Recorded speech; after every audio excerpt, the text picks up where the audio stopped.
শীতের দুপুরে একদিন ভাতের বদলে এটা বানিয়ে খেয়ে দেখো। যারা সাধারণত একটু চটপটা খেতে পছন্দ করো, আজকের রেসিপি তাদের জন্য। আজকে আমি একদম ভীষণই টেস্টি, ভীষণই ডিলিশিয়াস মখমলি রেড সস পাস্তা রেসিপি তোমাদের সাথে শেয়ার করব, যেটা একবার বানিয়ে খেলে এর স্বাদ কিন্তু ভোলা মুশকিল। হোয়াইট সস পাস্তার থেকে এই পাস্তা বানানো কিন্তু খুবই সহজ, খুব সহজেই কোনো রকম ঝামেলা ছাড়াই আজকে আমি এই পাস্তা রেসিপিটি বানিয়ে দেখাচ্ছি। নমস্কার, বেঙ্গলি পাকশালা আরও একটা দারুণ স্বাদের রেসিপিতে তোমাদের সকলকে স্বাগত। তো সবার প্রথমে নিয়ে নিয়েছি এখানে পাস্তা। বাড়িতে যে ধরনের পাস্তা থাকবে সেই পাস্তা দিয়েই কিন্তু করা যাবে, এমন নয় যে পেনে পাস্তা দিয়েই করতে হবে, ঠিক আছে? তো সবার প্রথমে দেখো আমি এখানে পাস্তার প্যাকেটটাকে প্রথমে কেটে নিলাম। তারপরে মোটামুটি এখানে 3 কাপ পরিমাণে আমি নিয়ে নিয়েছি পাস্তা। একটা বোলের মধ্যে পাস্তাটা নিয়ে নিলাম। তারপর পাস্তার যে প্যাকেটটা কেটেছিলাম সেটাকে এইরকম একটা জিপলক একটা ক্লিপ, মানে এই ক্লিপ দিয়ে মুখটাকে বন্ধ করে রাখবো। এতে করে পাস্তাটা কিন্তু অনেক দিন খুব ভালো থাকবে, কোনো রকম কালো হবে না, কিছু হবে না, খুব ভালো থাকবে। যদি হাতের কাছে কন্টেনার না থাকে তাহলে তোমরা কিন্তু এইভাবে একটা জিপলক ক্লিপ দিয়ে এটাকে মুখটা বন্ধ করে রাখতে পারো। আচ্ছা, এখন আমরা পাস্তাটা সিদ্ধ করব। পাস্তাটা সিদ্ধ করার জন্য কড়াইতে দিয়ে দিয়েছি বেশ অনেকটা পরিমাণে জল। জলটা কিন্তু অবশ্যই গরম করে নিতে হবে। এই নয় যে পাস্তা সিদ্ধ করলাম মানে ঠান্ডা জলেতেই লবণ তেল দিয়ে দিলাম ব্যাস পাস্তা সিদ্ধ করে নিলাম, সেটা করলে কিন্তু হবে না। পাস্তা সিদ্ধ করার আগে জলটাকে ভালো করে গরম করে নিয়ে মিশিয়ে দিয়েছি এখানে লবণ আর একটু সাদা তেল। লবণটা কিন্তু অবশ্যই দিতে হবে, তাহলেই কিন্তু পাস্তার মধ্যে লবণটা খুব ভালোভাবে ঢুকবে আর খেতেও ভালো হবে। এরপর আমরা দিয়ে দিচ্ছি পাস্তা। পাস্তা দেওয়ার পর খুব বেশিক্ষণ না, 5 থেকে 6 মিনিট আমি পাস্তাটা বয়ল করে নিয়েছি। এর থেকে বেশি সময় ধরে যদি বয়ল করো তাহলে কিন্তু গলে যেতে পারে বা নরম হয়ে যেতে পারে। এখন আমি একটা পাস্তা চেক করে নিচ্ছি, এইভাবে একটুখানি কেটে দেখে নিলাম পাস্তাটা কিন্তু খুব সুন্দরভাবে সিদ্ধ হয়েছে। এর থেকে বেশি নরম করব না, কারণ পাস্তাটা আমি এখনো একটু রান্না করব। এরপর আমরা জল ঝরিয়ে পাস্তাটাকে একটা বোলের মধ্যে তুলে রেখে দিচ্ছি। আমি কিন্তু পাস্তাটা ধোবো না, ঠিক এইভাবেই রেখে দেবো। যেহেতু সাথে সাথে পাস্তাটা রান্না করব, তাই আমি কিন্তু পাস্তার মধ্যে কোনো রকম তেলও মাখাবো না। আর পাস্তা সিদ্ধর এই যে স্টক যেটা আমরা, যার মধ্যে আমরা পাস্তাটা সিদ্ধ করেছিলাম, এই জলটা কিন্তু পুরোপুরি ফেলে দেবে না। আমি এখানে 1 কাপ পরিমাণে একটু জল রেখে দিলাম। এটা আমরা পরে কাজে লাগাবো, কারণ পাস্তার সমস্ত ফ্লেভারই কিন্তু এই জলটার মধ্যেই আছে। আচ্ছা, পাস্তাটা বানানোর জন্য কিন্তু বিশেষ কিছু লাগবে না, শীতকালীন কোনো রকম সবজি কিন্তু লাগবে না, তাতেই কিন্তু দারুণ টেস্টি পাস্তা তৈরি হবে। তো সবার প্রথমে এখানে আমি কেটে নিয়েছি পেঁয়াজ। এখানে মোটামুটি 10-15টা মতন রসুন আছে, আর আছে 3টে টমেটো আর 2টো পেঁয়াজ। এখন সবগুলোকে একটু কেটে নিয়েছি। এখন কড়াইতে 1 চামচ তেল গরম করে তাতে প্রথমেই আমরা রসুনটাকে দিয়ে দেবো। এখন আমরা রসুনটাকে একটুখানি প্রথমে ভেজে নেব। রসুনটা একটু ভাজা হয়ে গেলে এখানে দিয়ে দিচ্ছি পেঁয়াজটা। পেঁয়াজটাকেও একটুখানি রসুনের সাথে প্রথমে একটু নাড়াচাড়া করে নেব। পেঁয়াজটা একটু নাড়াচাড়া করে নেওয়ার পর দিয়ে দেবো এখানে টমেটো। টমেটো দিয়েও আমরা কিছুক্ষণ একটুখানি ভাজা ভাজা করে দেবো, বা যতক্ষণ না টমেটোটা নরম হয়ে যাচ্ছে। আচ্ছা, এই সময় আমি দিয়ে দিলাম 1 টেবিল চামচ কাশ্মীরি রেড চিলি পাউডার। এটা আমাদের রেড সসের যে কালারটা সেটাকে ধরে রাখতে সাহায্য করবে। তোমাদের হাতে কাছে যদি না থাকে তাহলে তোমরা নাও দিতে পারো। আর টমেটো যাতে তাড়াতাড়ি নরম হয়ে যায় সেই জন্য একটুখানি লবণও দিয়ে দিলাম।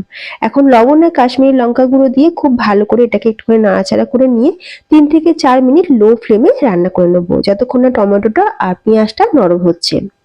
3 থেকে 4 মিনিটের মধ্যেই দেখবে খুব ভালোভাবে নরমও হয়ে যাবে। তখন কি করব, গ্যাসের ফ্লেমটাকে অফ করে দেবো আর এটা ঠান্ডা হওয়ার জন্য ওয়েট করব।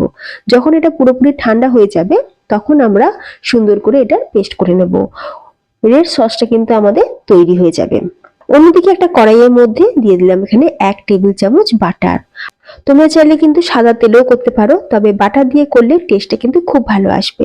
এরপর বাটারটা যখনই মেল্ট হয়ে যাবে দিয়ে দিচ্ছি এখানে চপ করে নেওয়া রসুন। আচ্ছা, বাটারটা দেওয়ার পর আমি অল্প সামান্য একটুখানি তেল দিয়েছিলাম যাতে বাটারটা পুড়ে না যায়। এখন আমরা রসুনটাকে একটু ভাজা ভাজা করে নেব। যখন দেখবে রসুনের কালারটা চেঞ্জ হয়ে যাবে, ঠিক এইরকম বাদামি কালার চলে আসবে রসুনটা ভাজা হয়ে যাওয়ার পর, তখন আমরা দিয়ে দিচ্ছি এখানে সেই রেড সসটা যেটা আমরা তৈরি করে রেখেছিলাম। এরপর মিক্সির জার ধোয়া একটুখানি জল দিয়ে দিলাম, যেহেতু সসটা লেগেছিল মিক্সি গায়েতে সেজন্য অল্প সামান্য একটুখানি জল দিয়ে খুব সুন্দর করে সসটাকে আমরা রেডি করে নিচ্ছি। এই সময় কিন্তু গ্যাসের ফ্লেমটা আমি মিডিয়ামে রেখেছি। আচ্ছা, এরপর আমরা এর মধ্যে দিয়ে দেবো এখানে সুইট কর্ন। আমি এখানে ফ্রোজেন সুইট কর্ন ব্যবহার করেছি, তাই সুইট কর্নটা আমি একটুখানি জলে ভিজিয়ে রেখেছিলাম। তোমরা যদি ফ্রেশ সুইট তোমরা যদি ফ্রেশ সুইট কর্ন ব্যবহার করো তাহলে একটুখানি সিদ্ধ করে নেবে। আর এই সুইট কর্ন দিলে কিন্তু দারুণ খেতে আসবে। যেহেতু আজকে আমরা ট্যাঙ্গি একটা টেস্ট আনছি, সেই জন্য সুইট কর্ন দিলে যখন খাওয়ার সময় দেখবে কর্নগুলো মুখে পড়বে, খেতে কিন্তু ভীষণ ভালো লাগবে। এরপর আমি দিয়ে দিচ্ছি এখানে অরিগানো দিয়ে দিলাম এখানে বড় চামচের 1 টেবিল চামচ, আর দিয়ে দিলাম বড় চামচের 1 টেবিল চামচ পরিমাণে গোলমরিচের গুঁড়ো। এরই সাথে আমি দিয়ে দিচ্ছি বড় চামচের 2 টেবিল চামচ টমেটো কেচাপ। ভীষণ একটা ট্যাঙ্গি টেস্ট আসবে। এরপর দিয়ে দেবো এখানে সিদ্ধ করে রাখা পাস্তা দেওয়ার পর খুব ভালো করে আমরা সসের সাথে মিক্স করে নেব। তারপর দিয়ে দেবো সেই পাস্তা সিদ্ধ করা যে জল যেটা আমরা রেখেছিলাম, এই জলটাই কিন্তু আমাদের পাস্তাটাকে বেশ বাইন্ডিং এ সাহায্য করবে। সসের সাথে পাস্তা দেখবে খুব ভালোভাবে কিন্তু বাইন্ড হবে। তো খুব সুন্দরভাবে আমরা সসের সাথে পাস্তাটাকে একটু ভালো করে মিক্স করে নিলাম। সবার শেষে অ্যাড করে দিচ্ছি চিজ। এখানে আমি একটা চিজ কিউব নিয়েছি, সেটাকে এইভাবে গ্রেট করে নিয়ে দিয়ে দিচ্ছি। খুব ভালো করে মিক্স করে নেব। মখমালি রেড সস পাস্তা কিন্তু আমাদের একদম রেডি। তো তোমরা চাইলে কিন্তু এর মধ্যে একটুখানি ফ্রেশ ক্রিমও দিতে পারো, তবে আমি কিন্তু ব্যবহার করছি না। যদি তোমাদের হাতের কাছে থাকে ফ্রেশ ক্রিম বা মালাই, তাহলে তোমরা সেটাও কিন্তু ব্যবহার করতে পারো। টেস্টটা কিন্তু খুব ভালো আসবে। তবে যেহেতু বাটার দিয়েছি, তো এগুলো দেওয়ার কিন্তু আমার কাছে মনে হয় না যে কোনো দরকার পড়বে। তো খুব ভালো করে একবার মিক্স করে নিলাম, তৈরি আমাদের রেড সস পাস্তা। আর আমি এটা মখমালি নাম এই কারণেই দিয়েছি, যেভাবে আমরা রেড সসটা তৈরি করেছি মুখে দিলেই দেখবে একদম পুরো মিলিয়ে যাবে। Super tasty, super delicious red sauce pasta কিন্তু আমাদের একদম তৈরি। গরম গরম এই পাস্তা থাকলে দেখবে আর কিছু লাগবে না।